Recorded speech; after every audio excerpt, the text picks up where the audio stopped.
Friends, നമുക്ക് ഉപ്പും പുളിയും ഒഴിച്ചിട്ടാൻ വയ്ക്കാം. ആദ്യം 2 സ്പൂൺ എണ്ണ ഒഴിച്ചിട്ടുണ്ട്, വെളിച്ചെണ്ണ.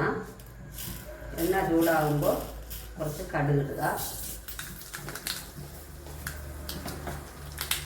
കടുക്, പച്ചമുളക്, കുറച്ച് കായം, മുളകും ഉള്ളിയും അരിഞ്ഞ് വെച്ചിട്ടുണ്ട്. വട്ടം വെട്ടി 3 ചെറിയ ഉള്ളിയും ഒരു 4 ചെറിയ പച്ചമുളക് അരിഞ്ഞിട്ടുണ്ട്. ചെറിയ ഉള്ളി തന്നെ വേണം.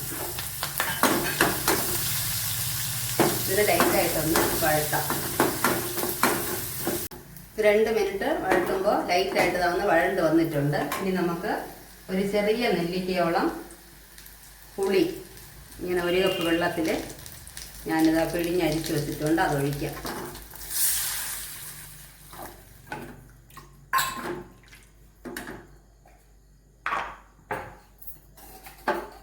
പരലുപ്പ് 1/2 സ്പൂൺ ഇടുകയാണ്. ആവശ്യത്തിന് ഉപ്പിട്ട് വേണം. തിരി കൂട്ടി വയ്ക്കാം.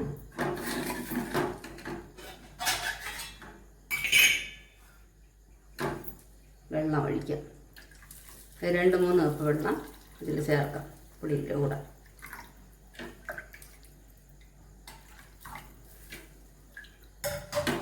ഇതിനി ഒന്ന് തിളച്ച് വരണം. നന്നായിട്ട് തിളച്ചിട്ടുണ്ട്. കുറച്ച് മല്ലിയില, കുറച്ച് കരിവേപ്പില. മല്ലിയില ഉണ്ടെങ്കിൽ ഇടാം, അല്ലെങ്കിൽ കറി ലീവ്സ് മാത്രമായാലും മതിയാവും. പിന്നെ ഇത് ഞങ്ങൾക്ക് അത്ര ഉപ്പും പുളിയും നല്ല സ്ട്രോങ് ആയിട്ട് വേണ്ടാത്തത് കൊണ്ട് ഞാൻ കുറച്ച് വെള്ളം കൂടുതൽ വെച്ചിട്ടുണ്ട്. ഇല്ല നല്ല ചൊടിയായിട്ട് ഉപ്പും പുളിയും വേണമെന്നുണ്ടെങ്കിൽ 1 കപ്പ് വെള്ളം നിങ്ങൾ കുറച്ച് വെച്ചാലും മതിയാവും. നല്ല അടിപൊളി ടേസ്റ്റാണ് ഈ ഉപ്പും പുളിയും ഒഴിച്ചിട്ടാൽ. വയ്ക്കാനും എളുപ്പമാണ്, എന്നാൽ നല്ല ടേസ്റ്റുമാണ്. 2 ദിവസം ഇരുന്നാലും പുറത്ത് വെച്ചിരുന്നാലും ഒന്നും ചെയ്യത്തില്ല.